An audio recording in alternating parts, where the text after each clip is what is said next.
Ever had that feeling of being drawn to someone from a distance, but lacking the life experience or courage to approach them? Crushes aren't always rooted in friendship, and if anyone ever asks me for advice on love, though I try not to give advice, I always tell them one thing.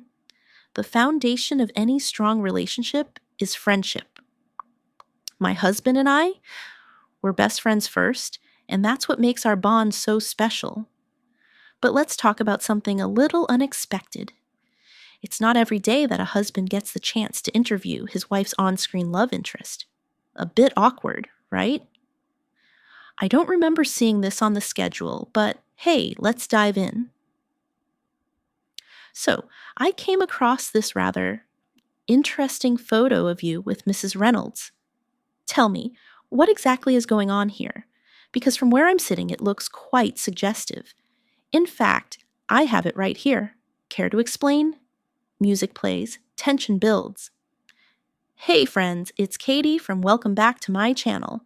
Over the weekend, maybe Friday, Glamour magazine published an article that, well, let's just say it wasn't exactly flattering. They targeted digital content creators, branding them as part of some so-called hate machine against BlakeLively. And while my content wasn't mentioned, I couldn't help but notice that some creators I personally know, ones I've spoken with on Instagram, were referenced. What struck me most? The way Glamour spun the narrative. If you're not a diehard supporter of Blake, you must be a misogynist. And guess who wrote it? Stephanie McNeil, a journalist I've been aware of for years. She used to work at BuzzFeed, but before that, believe it or not, she was at Fox News. Now, she parades as this ultra-progressive voice on feminism, but time and again, she misses the mark. She writes in the first person, pushing her own perspectives as if they're the ultimate truth, dictating the lens through which we should all see the world. And that's where things get interesting. The article in question links several TikTok videos and Twitter discussions, showcasing various theories and opinions about BlakeLively. In reality, it wasn't much different from what Stephanie was doing, curating online chatter. Among the examples, there was a reference to a video by Melanie King, a YouTuber with a sizable platform. In this video, she highlighted a striking headline from a court case. BlakeLively's attorneys had requested a protective order in the event of profound mental health issues. This phrase, profound mental health, wasn't plucked from speculation. It was a direct quote from the March 6th oral arguments presented to Judge Lyman. During the proceedings, Lively's attorney explained their wording choice, stating that they refrained from listing explicit categories because it was difficult to predict what sensitive materials might emerge. They emphasized that documents could include deeply personal topics, children, mental health matters, private residences, details that, while not always classified under an AEO, attorney's eyes only, would be in this case due to the individuals involved. The request wasn't diagnosing Lively with anything. It was a legal maneuver, aimed at shielding certain records. Yet, Stephanie's article took a different approach, cherry-picking the most sensational elements and weaving a narrative that felt, at best, selective, and, at worst, misleading. Instead of sticking to facts, she lumped all skeptics together, aligning them with figures like Candace Owens, House of Habit, and Megyn Kelly. It was a deliberate move, as if to suggest that anyone questioning the situation was part of some grand, conspiratorial agenda. For the record, I am not a conservative. I don't consume content from any of these women. But that's not the point. The point is that Stephanie painted a broad and unfair picture, ignoring the fact that many others, who share no political alignment with these figures, have also been discussing the case. Her conclusion? That questioning BlakeLively somehow damages all women. She claimed this isn't just about Lively, but something far more significant. Since the rise of the Me Too movement in 2018, an online war has sought to dismantle the movement's progress. And if critics of Me Too can't silence famous women outright, they can chip away at their credibility, piece by piece, until their reputations are so tarnished, so relentlessly attacked, that they are left as mere shadows of their former selves. But is that really what's happening here? Or is it something else entirely? A strange trend is unfolding, one where women, mostly civilians, are being pulled deeper and deeper into this chaos, manipulated by TikTok to turn against one of their own. It's unsettling. Take Melon's video, for example. I don't know much about her, but how exactly is discussing what happened in a court hearing considered turning on Blake? She was simply repeating what Blake's own lawyers said. Then there's the video where Donna, Daily Dose of Donna, talked about Michelle Trenberg's tragic passing. Blake had made a post about Michelle, but when Donna spoke to someone who was actually close to Michelle, that person made it clear. Michelle and Blake were not friends, and Michelle would not have wanted that post. Somehow, calling this out is now labeled as hate? So, if Michelle's friend stands up for her and says, "This isn't right," that's suddenly an attack on Blake? Rest in peace, Michelle. But let's get to the heart of it. This article stirred up an intense wave of anger online. And no, this isn't about politics. You don't need to be on any particular side to have an opinion on this. For context, I'm a liberal, a registered Democrat. Maybe some of you won't like that. But I don't bring politics here. That's not what my channel is about. Still, I will say this. I'm a feminist, yet I also acknowledge that women can lie. Let's be real. I've covered cases of women lying before. Ruby Franca, who spun a web of deceit on her 8 Passengers channel. Gypsy Rose Blanchard, whose lies persist even now as she steps into the public eye. Casey Anthony, the women from the Duggar Circle who protected abusers. The women from Sister Wives who, until they left their oppressive lifestyle, kept up false narratives. Women do lie. They lie for men. They lie for protection. They lie for power. And in this case, at first I wanted to believe her. Truly, I did. But then the evidence started rolling in. And when you lay it all out, the facts, the contradictions, how can you still believe her? That's where Stephanie comes in. I don't think she's keeping up with the case. Or, if she is, maybe she just doesn't care. This article wasn't about truth. It was about stirring the pot, inflaming tensions, and redirecting the fight away from Blake. And when she took this to Glamour, linking it on their Instagram, that's when everything really exploded. The conversation on TikTok took a sharp turn when users flooded the comments of Glamour's post, reacting with a mix of skepticism and frustration. Then came Stephanie's response, an attempt to distance herself from any affiliations, stating outright that she wasn't working for the CIA, essentially refuting any suggestion that she was siding with Blake. But here's the thing about legacy media. Glamour magazine isn't just some impartial observer. Their history with Blake runs deep. She's graced their covers multiple times, solidifying an existing relationship not just with her, but also with Ryan and their high-profile circle, including Taylor Swift. These connections are valuable. They provide exclusive access, keeping audiences engaged with a carefully curated glimpse into the world of Hollywood elites. And media outlets like Glamour, they won't risk losing that access. Challenging narratives, asking difficult questions, that could mean getting shut out entirely. I know this firsthand. The moment you stop promoting the preferred PR version of events, whether it's about reality TV or a celebrity, the doors close. They won't talk to you again. Instead, they'll go to journalists who stick to the script, who won't push back. That's exactly what Glamour does. They present a polished, digestible version of events and expect the audience to take it at face value. No scrutiny, no critical thinking. And when Stephanie doubled down, she did something curious. She dismissed those questioning Blake as mommy sleuths, yet still used the very term in her article.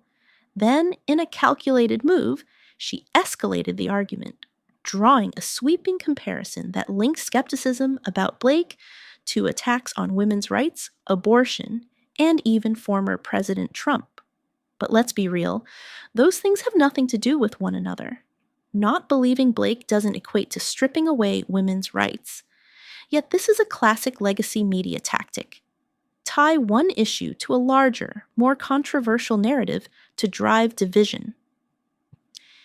And then, the final turn, Stephanie, now on the defensive, claimed she was the one being harassed. She lamented the backlash, the insults, the accusations of being a bad mother.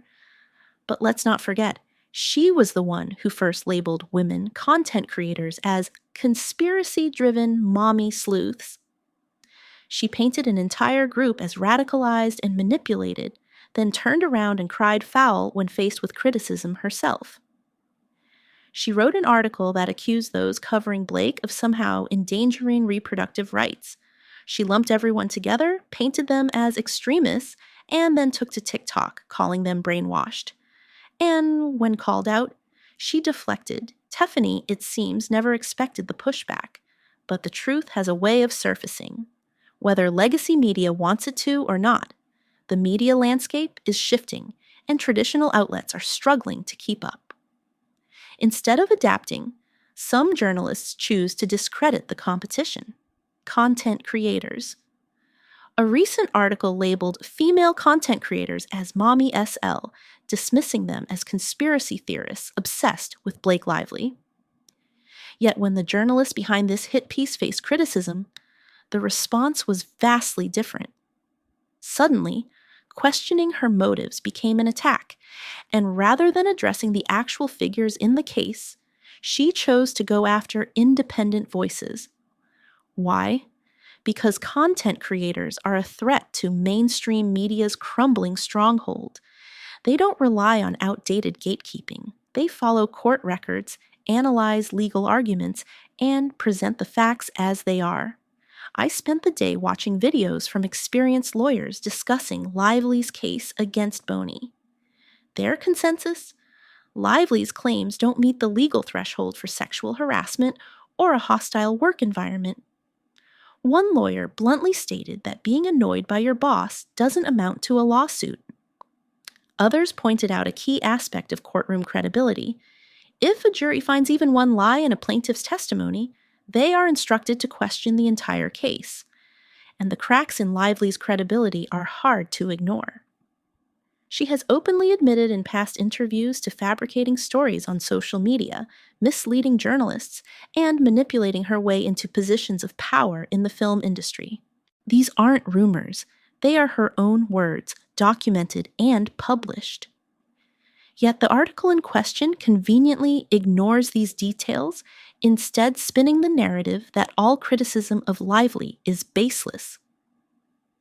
As this debate unfolded, a new name appeared in my comments, Brian Henry.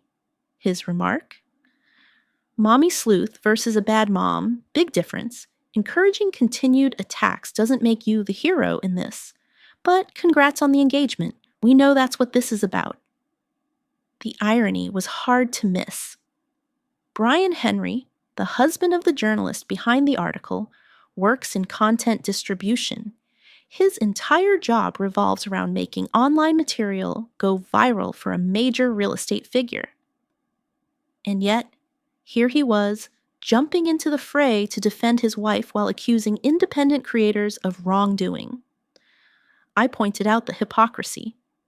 Stephanie, the journalist, had no problem taking shots at female creators, yet when the tables turned, her husband stepped in. The moment criticism came her way, she leaned on him to fight her battles. I never encouraged attacks against her.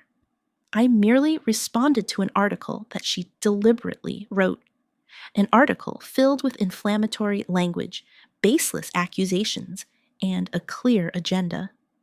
She painted content creators as extremists, dismissing their meticulous research while giving Lively's claims unquestioned validity.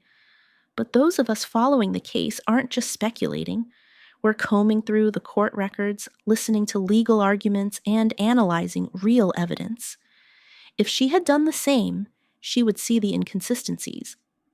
She would recognize the glaring holes in Lively's narrative, but instead, she chose to frame content creators as the villains. The real question is, why? No doubts, no loopholes. We're the crazy ones for not believing her. She set everything in motion, and when I responded, not with attacks, but by simply calling her out, she retaliated in a way only she could. Enter Glamour magazine, a publication with nearly a century of history, no longer in print, but still a force in the digital world. The same Glamour that granted her access to the US Open, the Super Bowl, exclusive concerts. The kind of events most of us could never dream of attending. I've never been to a Super Bowl. I've never even been to the US Open, and I actually play tennis, but she has access. She moves in circles of immense wealth, with a husband tied to a powerful real estate mogul, the very one who has worked with the likes of Ryan Reynolds and Bradley Cooper. And just so happens, Ryan Reynolds shared the stage at a speaking event with her husband's boss in Australia last April. I can't prove they're directly linked, but let's not pretend the pieces don't fit. Glamour has featured Blake on its cover more times than I can count. They need to maintain access to her, or risk losing a gateway to some of the most influential names in the industry. And we all know how Blake operates, how she pulls people in, how she love bombs. So what happens next? A global magazine, one that's been a household name for decades, is used as a weapon, a tool to tear down those without her prestige, without her power, without an army of lawyers or a corporate shield to protect them. And the message? That by not believing her, we are somehow harming all women. It's a clever game, really. Tell women they're hurting other women, and of course, there's going to be backlash. And what does Blake do? Exactly what she always does. She lights the fire, then disappears, playing the victim, tail tucked between her legs. And now? Now I hear that Taylor Lorenz has me in her Instagram stories. That's right. Another name in a growing list of journalists who seem to have a very specific agenda. There are 3 of them, always circling, always watching. I won't name them all here, but let's talk about Stephanie. Stephanie, the writer of this Glamour piece. Stephanie, who conveniently works for a magazine that has put Blake on a pedestal time and time again. Stephanie, whose political stance seems to shift with the wind. After all, she spent 3.5 years as a news editor at Fox News, and yet here she is. The question is, what's her next move? So let's talk about Stephanie McNeil. She spent 3 whole years, working as a news editor at Fox News from 2011 to 2014. A conservative outlet, no doubt about that. Then she made her move to Feed, and now she's at Glamour. And suddenly, just like that, she's a full-fledged liberal. Now here's what that tells me. When someone jumps from Fox News to a liberal platform, it starts to look less like a natural shift in beliefs and more like, well, a business decision. Politics for sale, if you will. See, I don't play that game. No matter what day of the week it is, no matter the platform, I stand firm in who I am. I'm not going to put on a conservative act for a job, and I'm not going to switch gears and play liberal just because it's convenient. But that's exactly what Stephanie seems to be doing, and here's where it gets even more interesting. I gave her every opportunity to respond. I left comments on her posts. Nothing mean, nothing personal. I never called her a name, never questioned her parenting. Heck, I didn't even know she had a kid. But suddenly, Her husband claims I called her a bad mother. Meanwhile, what does she do? She turns around and labels us, calls us mommy sleuths as if that's some kind of insult. But she didn't stop there. Oh no, she went further. In her article, she didn't just try to discredit us. She painted us as a threat to other women. Brainwashed, incapable of thinking for ourselves. And then the tagline of her piece, the death of me and the embrace of patriarchal ideals. Now tell me, does that sound like someone who's telling the whole truth? Or someone who's spinning a narrative? Back in 2014, either Glamour or Vogue interviewed Blake, and it was she who described Ryan as a patriarch, not in a derogatory way, but as a compliment. She admired his leadership, his skills, and his ability to embody what she saw as a great patriarch. But let's be clear, I am not advocating for patriarchal ideals, and neither is everyone mentioned in this discussion. When Blake started facing backlash for her comments, I left remarks on her page. Nothing abusive, just honest thoughts, no response. Instead of addressing it herself, she chose fine. But what happened next? Rather than speaking for herself, she sent her patriarch, her husband, into my comments to defend her. Now I ask you, is this the action of a true feminist? If she genuinely stood for feminist principles, would she need her husband to shield her from criticism? And yet, there he was, not only defending her, but also accusing me of chasing clicks, views, and money silence. I am a victim. I've survived sexual assault, domestic violence. I know what it feels like to not be believed. I've lived through a police investigation that led nowhere. I understand the pain of speaking your truth and having it dismissed, but what Blake is claiming? It doesn't even come close to that. And when I say that, people tell me I don't understand sexual harassment. Oh, but I do, and I can tell you what she describes, that's not it, especially not when she herself engages in similar behavior. She can joke, flirt, and objectify others, like making comments about Brandon's appearance. But the moment someone else does it to her, suddenly it's a violation. That's not how the real world works. And then, of course, there are her so-called dragons, the ones who defend her at all costs, twisting narratives to protect her. Stephanie Laughlin scoffs at the idea that they pay attention to what people like us say online. But if that's true, why are they so aware of us? Why are social media comments and YouTube videos being referenced in court documents? Why are they engaging at all? That's not delusion. That's reality. Blake's influence stretches far beyond herself. It's the legacy media, the fashion industry, the powerful connections that ensure she stays untouchable as long as she keeps feeding them access to her and her husband. That's what truly matters to them, not the truth. All unfold online? Let me know in the comments below. And if you haven't yet, don't forget to like, subscribe, and hit that bell so you never miss an update. Thanks for watching. See you next time.